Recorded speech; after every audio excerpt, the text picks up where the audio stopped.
आज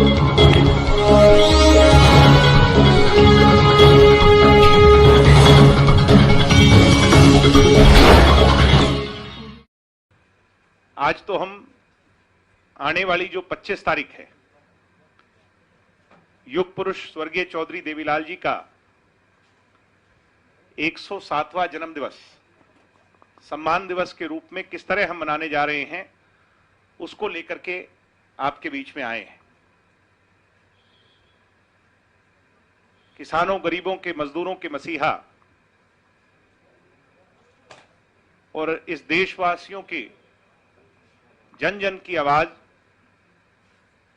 युग पुरुष जननायक स्वर्गीय चौधरी देवीलाल जी का जो 107वां जन्म दिवस है, आप सभी जानते हैं कि प्रत्येक वर्ष एक त्योहार, एक उत्सव, एक फेस्टिवल के तौर पे मनाया जाता है। किसान का मेरा, मेहनत मजदूरी करने वाला हर व्यक्ति जहां उन्हें याद करता है, वहीं अपनी बात को, अपनी आवाज को बुलंद करने के लिए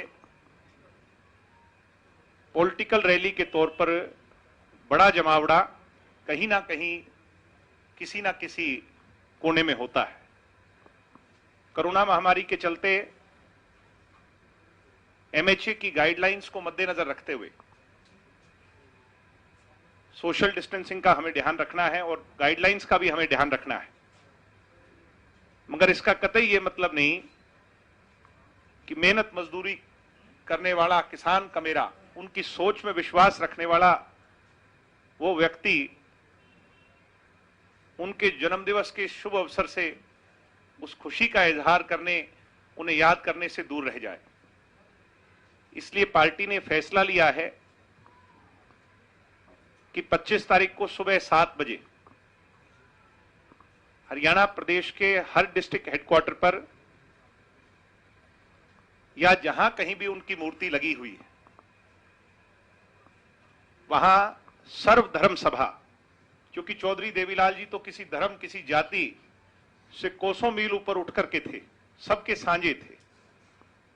सर्वधर्म सभा करी जाएगी, प्रार्थना सभा करी जाएगी, उन्हें याद किया जाएगा और जैसे प्रत्येक वर्ष उनकी माला को, उनकी मूर्ति को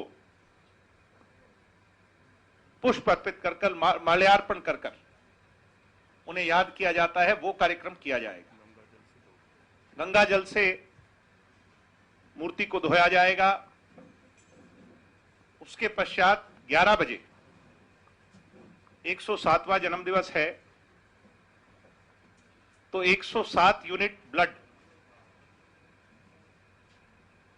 हर डिस्ट्रिक्ट हेडक्वार्टर पे डोनेट किया जाएगा, जिससे कोरोना महामारी के चलते आज जो सबसे बड़ी आवश्यकता है, खून की कमी, प्लाज्मा की कमी, उसको मद्देनजर रख करके ये फैसला पार्टी ने लिया है। उसके पश्चात त्रिवेणी, जो पौधारोपण हम करते हैं, और त्रिवेणी का उसमें अपना एक अहम योगदान है, उसकी एक अहमियत है। हरियाणा में 6700 गांव, प्रत्येक कस्बा, उसमें प्रत्येक वार्ड, हर गांव में, हर वार्ड में, हर शहर में, हर इलाके में सामूहिक जो जगह है, यानी कॉमन जो जगह है, सामाजिक जो जगह है, उसमें चौधरी देवीलाल जी की याद में त्रिवेणी लगा करके और उसके पश्चात एक नुक्कड़ सभा, जो क्योंकि लिमिट है एमएचए की गाइडलाइंस की, उसको ध्यान में रख करके उस नुक्कड़ सभा को आयोजित किया जाएगा और चौधरी देवीलाल जी की यादों को ताजा किया जाएगा। आज के युग में जो उनके अधूरे सपने हैं, उनको पूरा कैसे किया जाए, किसान, गरीब, मजदूर, दलित, पिछड़ा हो, कमेरा हो, उसकी सोच को आगे कैसे बढ़ाया जाए, उस पर चर्चा होगी और चौधरी देवीलाल जी को नमन किया जाएगा। ये 3 कार्यक्रम पार्टी ने 25 सितंबर को लेकर के आयोजित करने का फैसला लिया है। मैं उम्मीद करता हूं, क्योंकि हम इस वर्ष बड़ी रैली, बड़ा आयोजन करके नहीं, मगर फिर भी लाखों करोड़ों लोग जो उनकी याद में अपनी भावनाओं को आगे लाना चाहते हैं, वो इन तीनों चारों कार्यक्रम के माध्यम से इनमें शामिल होकर युग पुरुष महानायक जननायक चौधरी देवीलाल जी को याद करेंगे। यही अनाउंस करने हम आज आपके बीच में यहां पे आए थे। इसके अलहदा अगर आपके कोई प्रश्न हैं, कोई क्वेश्चंस हैं, तो उनका हम सब जरूर जवाब देंगे। आप आए और मुझे उम्मीद है कि मैंने कम समय में सारी बातें आपके सामने रखी, आपका भी ज्यादा समय व्यर्थ नहीं हुआ। आप सभी का बहुत धन्यवाद। बड़ा इंपॉर्टेंट सवाल है, कल जिस तरीके से आपकी पार्टी के विधायक बोले जी देवेंद्र बबली जी, ये लगता है कि दूसरी बार चिंगारी एक फूटी है आपकी पार्टी में। पहले राजकुमार गौतम बोले थे, दादा गौतम भी हमारे हैं और बबली जी भी हमारे हैं। बड़ी बातें बोली हैं उन्होंने। तो बड़ी बातें अगर उनने बोली हैं तो हम अपने घर के अंदर बैठ करके उसको दूर करें, उन सारी बातों पे चर्चा करेंगे। अगर उनकी कोई किसी बात को लेकर के, चाहे टोहाना को लेकर के या कोई और पार्टी को लेकर के उनकी कोई बातें हैं, पार्टी प्लेटफॉर्म पर उनको दूर करें। उनकी बातों से लगता है पार्टी में विद्रोह हो सकता है। ये आपका अपना आंकलन है, इस मंच के इस तरफ बैठे लोगों का नहीं। पार्टी प्लेटफॉर्म की बात आप करते हैं, लेकिन आज के जो विधायक हैं वो अनुशासन की पालना कहीं ना कहीं नहीं कर रहे हैं। इस तरीके का उनके बयान नहीं करते। मैंने कहा कि वो हमारे अपने हैं और हम उनसे चर्चा इस पे करेंगे। क्या चर्चा बुला करके करेंगे? निश्चित तौर पर बुला करके करें, अंदर बैठ करके करें, कहां करें, ये तो हमारा अपना मामला है। नोटिस भेजकर नहीं करेंगे? नोटिस भेजने वाली कोई बात ही नहीं है। अगर उनको किसी बात को लेकर डिसहार्टनेस है तो हम उसको दूर करेंगे। बात तो सर ये कह रहे हैं सीधा सीधा कि इस मकसद से हम सरकार टोहाना को लेकर के कुछ मुद्दे हैं जहां पर उनके द्वारा रखी गई कुछ बातें सही हैं, हम उससे भी सहमत हैं। हम उसको लेकर के उनसे चर्चा करेंगे। सरकार भी चाहती है कि उन सभी मुद्दों को दूर किया जाए। टोहाना की बात नहीं कर रहे हैं, वो ये कह रहे हैं कि हमारे नेता को हमने किसी प्रकार का विधायक का नेता चुना जी, और अब वो ठीक तरीके से सिस्टम के मुताबिक काम नहीं कर रहे, अगर उनकी कोई राय है, दुकान नहीं चलने देंगे, वो एक बड़ा बयान है सर। अगर उनकी कोई राय है जिससे दुष्यंत जी और बेहतरी से इस प्रदेश की सेवा कर सकते हैं, तो उनकी राय क्यों ना लें। वो हमारे अपने हैं और हम किससे लेंगे। विमान साहब, आप तो बड़े आप तो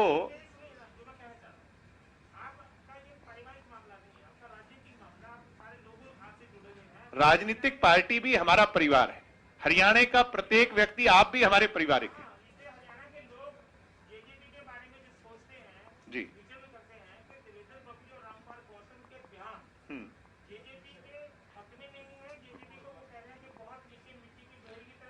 भाई मैं आपसे इतना ही कहूंगा, फिर से कहूंगा कि ये हमारी पॉलिटिकल पार्टी का मामला है। ये मीडिया के डोमेन में वो ऐसा बयान क्या पार्टी को नुकसान नहीं पहुंचाएगा जो दे रहे हैं? तो मुझे तो बोलने दो, मैं आपकी बात समझ गया। मेरी बारी है। मैंने कहा कि अब मेरी बारी है, मुझे इसका जवाब देने दें। अगर उनके कोई ग्रजेस हैं उसको लेकर के हम उनसे चर्चा करेंगे। वो दुष्यंत जी को कोई राय देना चाहते हैं तो वो हम बैठ करके करेंगे। देवेंद्र बबली ने ये कहा है कि वो कई बार डिप्टी सीएम को बता चुके हैं, अपनी बात सीएम को भी बता चुके हैं। मैंने कहा हम गठबंधन सरकार में जिन भी बातों को लेकर के आज उनके मन में कोई शंका पैदा हुई है, उसको लेकर के हम उनसे चर्चा करेंगे।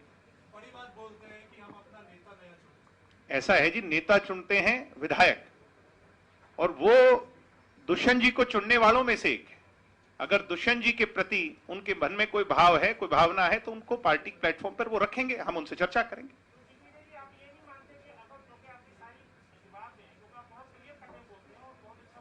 जो आप कहलवाना चाह रहे हो मैं वो नहीं कहना चाह रहा। आप मेरे मन वाली तो बहुत अच्छी तरह जानते हो।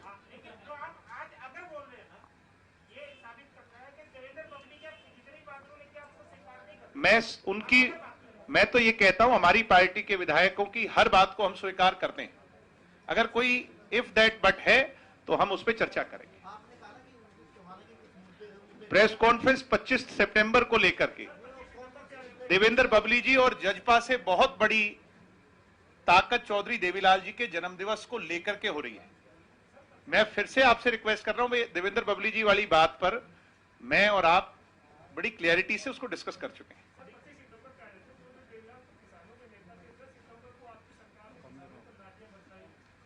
किसानों और कमेरों के।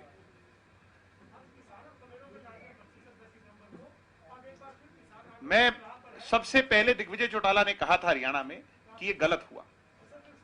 क्या लाठी दुष्यंत ने चलवाई क्या? मैं आपसे नहीं नहीं नहीं, आप ये अभी तक नहीं, मेरी बात सुनिए। हमने बिल्कुल स्पष्टता से कहा कि उसकी जांच होगी, जिसने भी गलत आदेश दिए हैं उसकी जांच होगी। ऐसा है जी, लाठियां चली, वो आपके कैमरे दिखा रहे हैं और हम देख रहे हैं। अब मुझे नहीं पता कि वो शायद वीडियो आप उन तक पहुंचाएं या तो।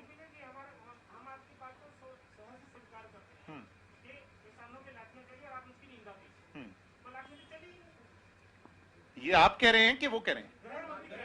नहीं, मैं वो बात कह रहा हूं जो आपके कैमरों से मैंने देखी है। अगर सभी कैमरे वालों ने गलत दिखाई है तो मुझे नहीं पता।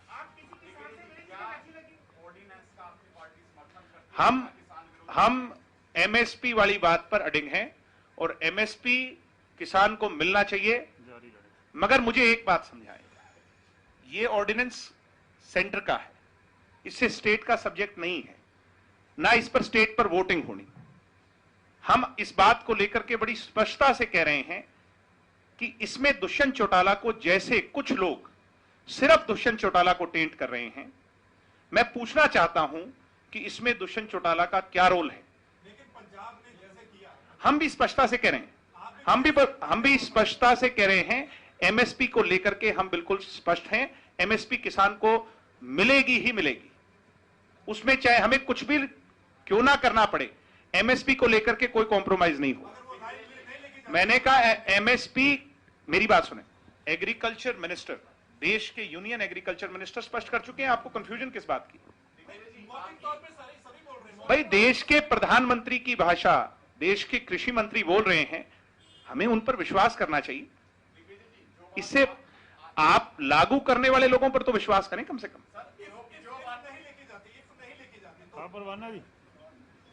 परवाना जी कहना चाहते। हाँ जी, परवाना जी करो बात। धान की परचेज जब होगी 25 तारीख से, तो आपको पता चल जाएगा कि दुष्यंत जी की नीयत क्या है। आप आज जो बात कर रहे हैं, कुछ दिन पहले सुखबीर सिंह बादल यही बात कर रहे थे, लेकिन उन्होंने लोकसभा में, अरे हमारा लोकसभा में कोई मेंबर तो नहीं तो आपको पता चल जाता। उन्होंने वोटिंग खिलाफ किया। अगली बार लोकसभा में हमारा मेंबर जब होगा, चुन करके जाएगा, तो किसानों के मुद्दे पर हमारा क्या रोल रहेगा वो आप देखेंगे। आपका स्पष्ट स्टैंड क्या है, ऑर्डिनेंस के साथ है या किसानों? हम बिल्कुल स्पष्टता से कह रहे हैं कि हम एमएसपी वाले मुद्दे पर किसानों के साथ हैं, एमएसपी होनी चाहिए। और बताओ भाई, हम उन पर, हम देश के प्रधानमंत्री पर विश्वास करते हैं, हम देश के प्रधानमंत्री पर विश्वास करते हैं। आपको भी करना चाहिए, किसानों को भी करना चाहिए। मैं कह रहा हूं कि हम सबको विश्वास देश के प्रधानमंत्री पर करना चाहिए। आप जेजेपी के नेता से पूछ रहे हैं, तो जेजेपी भी इसी भीड़ का और हरियाणा की जनता की भावना का हिस्सा है। नहीं, इशू खत्म नहीं है। सरकार इस बात पर स्पष्ट कर चुकी है, जब एमएसपी पर दिया जाएगा तो हमें मान लेना चाहिए कि सरकार ने अपने कमिटमेंट को फुलफिल किया। हाँ सर, एक मिनट प्लीज, सबसे सीनियर से।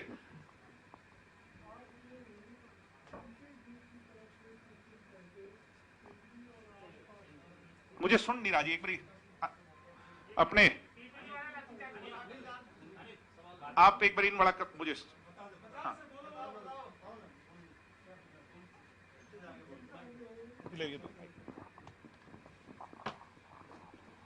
कुछ दिन पहले पिपली के आसपास बीकेयू की तरफ से सेंट्रल गवर्नमेंट के अगेंस्ट रैली की गई, डेमोन्स्ट्रेशन किए गए, प्रोटेस्ट किए गए। जी सर। तो उसमें लाठियां बरसाई हुई पड़ी। जी। अखबारों में छपा है कि दिग्विजय सिंह ने उसको निंदा की, उसको कंडेम किया है। जी। मेरा क्वेश्चन दिग्विजय जी आपसे ये है जी, क्या आपने चीफ मिनिस्टर साहब से इस बारे में कोई प्रोटेस्ट किया है, जी, माफी मांगी है जी, किसानों को जो लाठियां बरसाई गई है?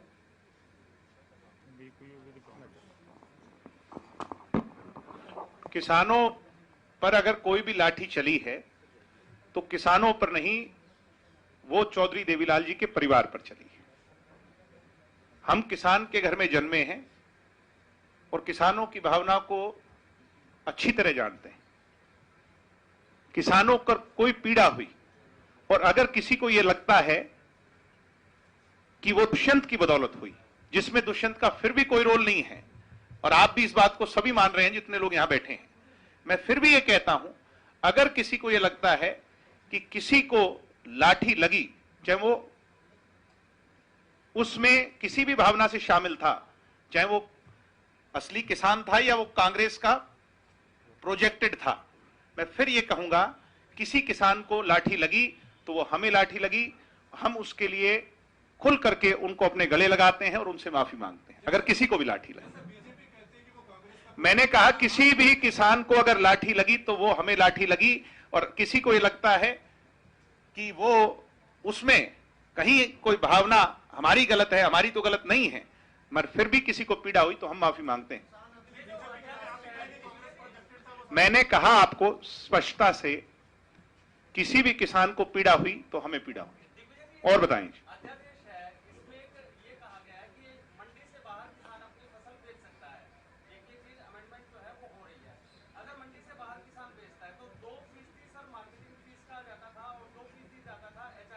जी उसके अंदर इसका कोई भी प्रोविजन नहीं है, कोई भी चीज इसके लिए नहीं लिखी गई है। जी अगर मार्केटिंग फीस नहीं जाएगी तो क्या मार्केटिंग बोर्ड का जो रेवेन्यू है अरे आप किसान का भला सोचो ना, मार्केटिंग बोर्ड का भला तो और तरीके से हो जाएगा।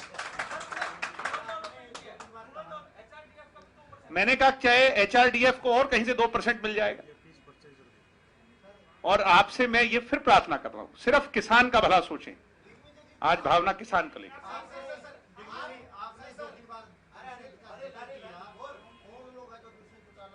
ये भूपेंद्र सिंह हुड्डा एंड कंपनी है, आप भी जानते हो और मैं भी जानता हूं। ये तो ये चाहते हैं, ये जो लोग कह रहे हैं कि दुष्यंत दुष्यंत और दुष्यंत, मैं फिर से पूछता हूं और खुले तौर पर पूछता हूं कि दुष्यंत का इसमें रोल साबित करो, जो आप कहोगे हम वो करने को तैयार हैं।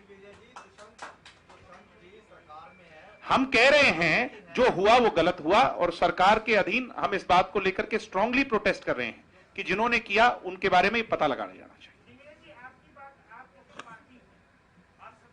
जी और सरकार है अनिल जी, उन्होंने कहा मैं सरकार हूं, मैं बोल रहा हूं कि जब लाठीचार्ज तो दुष्यंत जी ने बोला ना लाठीचार्ज हुई, मानता है हुसैन जी तो हमारे सामने आप दुष्यंत जी तो सरकार होंगे। जो कह रहे हैं जांच होगी और अनिल भी कह रहे हैं जांच नहीं होगी। अरे भाई ये सरकार को डिसाइड करना है, बट हम कह रहे हैं हमें अपने नेता पर विश्वास है, जांच होगी। आप कह रहे हैं कि लाठी जो है वो देवीलाल के परिवार पर पड़ी, ऐसी परिस्थिति में किसान अभी भी गतिरोध में है, कंफ्यूजन अभी भी। भाई किसी भी को लाठी लगी वो हमें लाठी लगी, क्योंकि किसानों के मुद्दे पर अगर कुछ लोग आपको एक जी, आप कह रहे हैं कि हमें वो क्लैरिटी आ गई है केंद्र की ओर से कि MSP मैं किसी भी, एक मिनट, मैं पहले कंफ्यूजन आप क्रिएट कर रहे हैं, मैं किसी भी तरह से उस प्रोटेस्ट का समर्थन नहीं कर रहा, आप इस बात को समझें।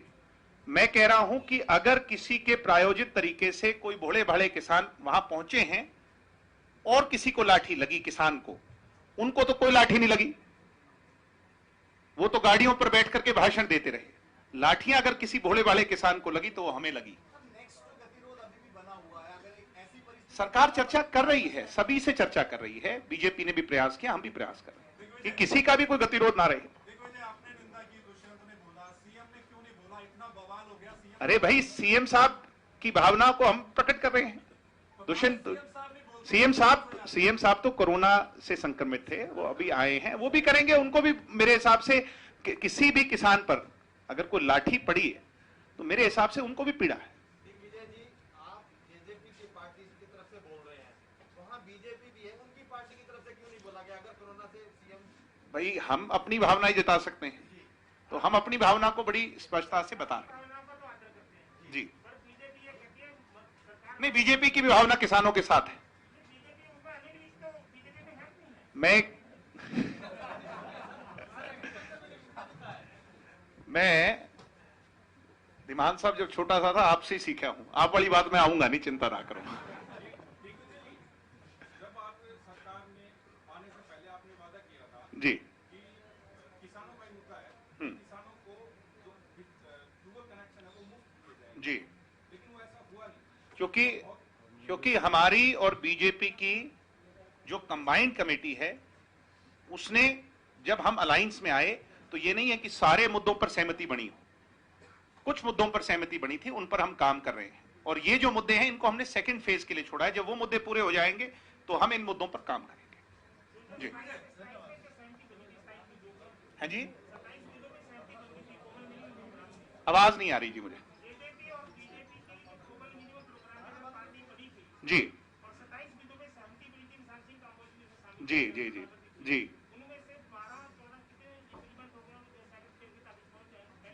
वो तो ये बता पाएंगे मेरे से बेहतर। देखिए, जो बात आप कर रहे हैं कि 27 बिंदुओं पे सहमति बनी थी, उनमें बहुत सारे बिंदु ऐसे जो हमें टच कर लिए, जिन पे हमारी बात फाइनल होगी, उन पे काम चल रहा है।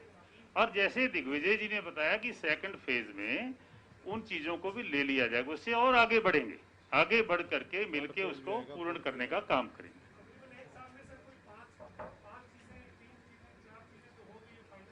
देखिए, बिल्कुल फाइनल है, जिन पे काम चल रहा है। आप क्या मानते नहीं कि सरकार ने जो बिल आया उसको पास कर दिया कि 75% नौकरियां हमारे हरियाणा के युवाओं के लिए हम रिजर्व करने का काम करेंगे जो प्राइवेट सेक्टर की हैं।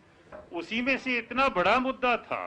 इस तरीके से बाकी पे भी काम चल रहा है, वो सारा पूर्ण होगा। जो बात हमने की थी, जो कमिटमेंट है, उसको पूरा करने का काम करें।